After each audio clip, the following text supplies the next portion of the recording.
Trabalho, alienação e sociedade capitalista. O fundamento da alienação, para Marx, encontra-se na atividade humana prática, o trabalho. Marx faz referência principalmente às manifestações da alienação na sociedade capitalista. Segundo ele, o fato econômico é o estranhamento entre o trabalhador e sua produção e seu resultado é o trabalho alienado, cindido que se torna independente do produtor, hostil a ele, estranho, poderoso e que, ademais, pertence a outro homem que o subjuga, o que caracteriza uma relação social. Marx sublinha 3 aspectos da alienação. 1. O trabalhador relaciona-se com o produto do seu trabalho como com algo alheio a ele, que o domina e lhe é adverso, e relaciona-se da mesma forma com os objetos naturais do mundo externo. O trabalhador é alienado em relação às coisas. 2. A atividade do trabalhador tampouco está sob seu domínio. Ele a percebe como estranha a si próprio, assim como sua vida pessoal e sua energia física e espiritual, sentidas como atividades que não lhe pertencem. O trabalhador é alienado em relação a si mesmo. 3. A vida genérica ou produtiva do ser humano torna-se apenas meio de vida para o trabalhador, ou seja, seu trabalho, que é sua atividade vital consciente e que o distingue dos animais, deixa de ser livre e passa a ser unicamente meio para que sobreviva. Portanto, do mesmo modo como o operário se vê rebaixado no espiritual e no corporal à condição de máquina, fica reduzido de homem a uma atividade abstrata e a um estômago. Por outro lado, o trabalho produtivo acaba por tornar-se uma obrigação para o proletário, o qual, não sendo possuidor dos meios de produção, é compelido a vender sua atividade vital, que não é para ele mais do que um meio para poder existir. Ele trabalha para viver.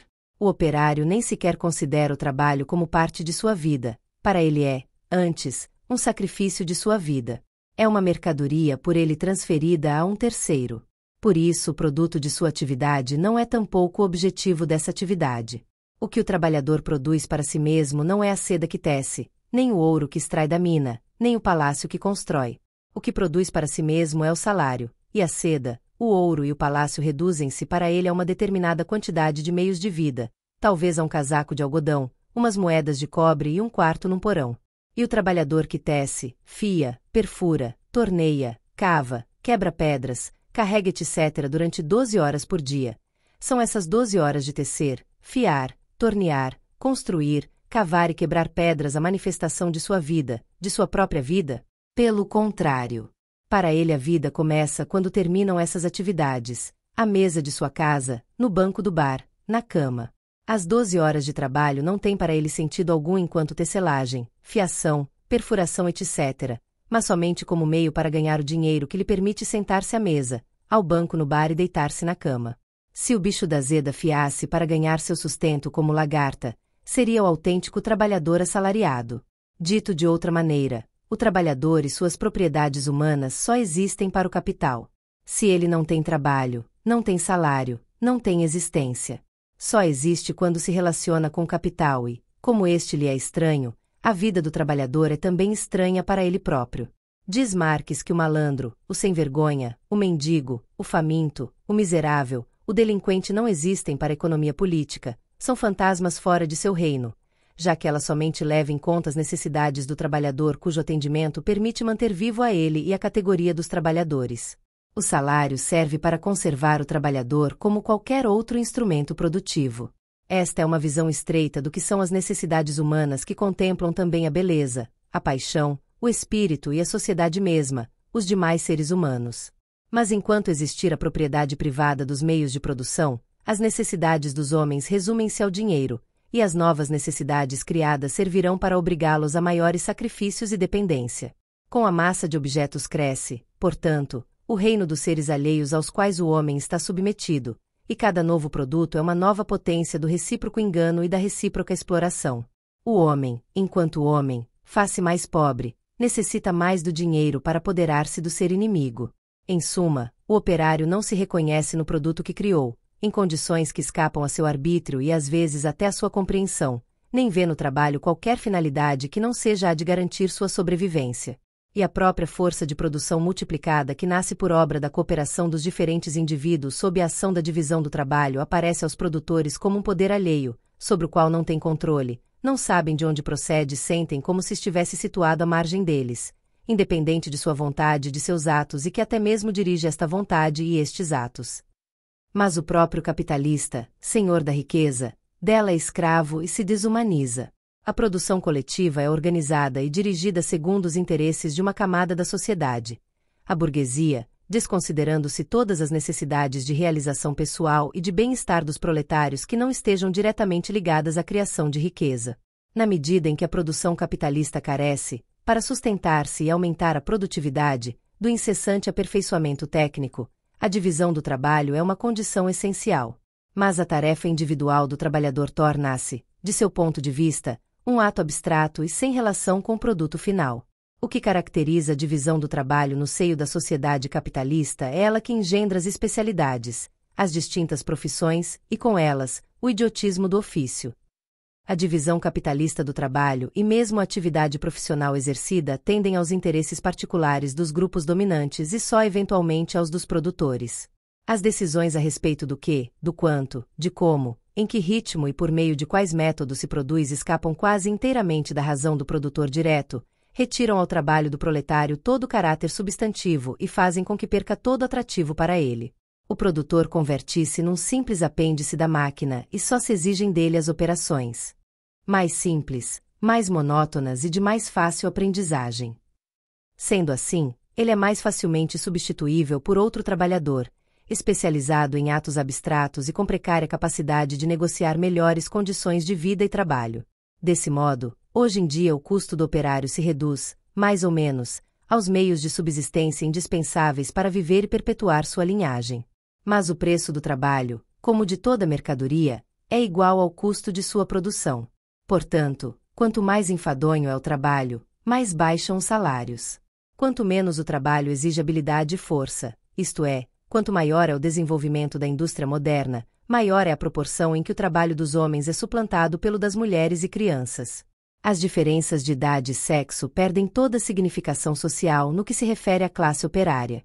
Não há senão instrumentos de trabalho cujo custo varia segundo a idade e o sexo. Em condições de alienação, o trabalho faz com que o crescimento da riqueza objetiva se anteponha à humanização do homem e da natureza, sirva crescentemente como meio de exploração, ao transformar-se em capital, e só se realize como meio de vida. Por isso, ele não é a satisfação de uma necessidade senão, somente, um meio para satisfazer as necessidades fora do trabalho. Marx considera que o trabalhador não se sente feliz, mortifica seu corpo e arruína seu espírito no trabalho que é obrigado a fazer, que é externo a ele. E se não existisse coação, ele fugiria do trabalho como da peste. Ele só se sente de fato livre em suas funções animais e em suas funções humanas sente-se como um animal. O animal se converte no humano, o humano no animal.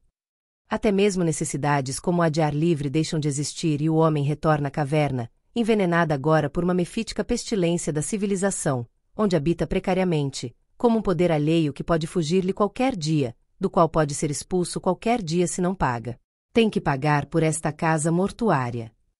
No sistema capitalista, a força de trabalho é regulada como qualquer mercadoria. Assim, se a oferta é muito maior do que a demanda, uma parte dos operários mergulha na mendicância ou morre de inanição. Enquanto os trabalhadores têm que atender às suas necessidades por meio de uma organização da produção que não obedece ao controle coletivo, não participam de maneira consciente no processo produtivo. O poder social é percebido como uma força alheia. Todos os meios para desenvolver a produção transformam-se em meios para dominar e explorar o produtor. Fazem dele um homem truncado, fragmentário, ou apêndice de uma máquina. Opõem-se a ele, como outras tantas potências hostis, as forças científicas da produção. Substituem o trabalho atrativo por trabalho forçado. Fazem com que as condições em que se desenvolve o trabalho sejam cada vez mais anormais, e submetem o trabalhador, durante seu serviço, a um despotismo tão ilimitado como mesquinho. Convertem toda sua vida em tempo de trabalho. A quantificação dos produtos do trabalho humano permite o cálculo de sua equivalência. Troca-se uma certa quantidade de moeda por um saco de cimento. Mas essa relação parece ocorrer entre coisas. Conquanto seja uma relação social determinada dos homens entre si, adquire para eles a forma fantástica de uma relação de coisas entre si. Este é o que Marx chama de caráter fetichista da mercadoria, dado pela incapacidade dos produtores de perceber que, Através da troca dos frutos de seus trabalhos no mercado, são eles próprios que estabelecem uma relação social. Em outras palavras, o fetichismo do mundo das mercadorias deve-se a que os atributos sociais do trabalho são ocultos detrás de sua aparência material, já que o que interessa na prática aos que intercambiam produtos é saber quanto obterão em troca deles, isto é, a proporção em que se intercambiam entre si. Quando esta proporção adquire certa estabilidade habitual, parece-lhes proveniente da natureza mesma dos produtos do trabalho. Parece existir nas coisas uma propriedade de intercambiar-se em proporções determinadas, como as substâncias químicas combinam-se em proporções fixas. Isso quer dizer que as relações sociais aparecem aos olhos dos homens encantadas sob a forma de valor, como se este fosse uma propriedade natural das coisas. Através da forma fixa em valor dinheiro, o caráter social dos trabalhos privados e as relações sociais entre os produtores se obscurecem. É como se um véu nublasse a percepção da vida social materializada na forma dos objetos, dos produtos do trabalho e de seu valor. Assim, o duplo caráter social dos trabalhos particulares reflete-se no cérebro dos produtores com a forma que lhes imprime o comércio prático, o intercâmbio dos produtos.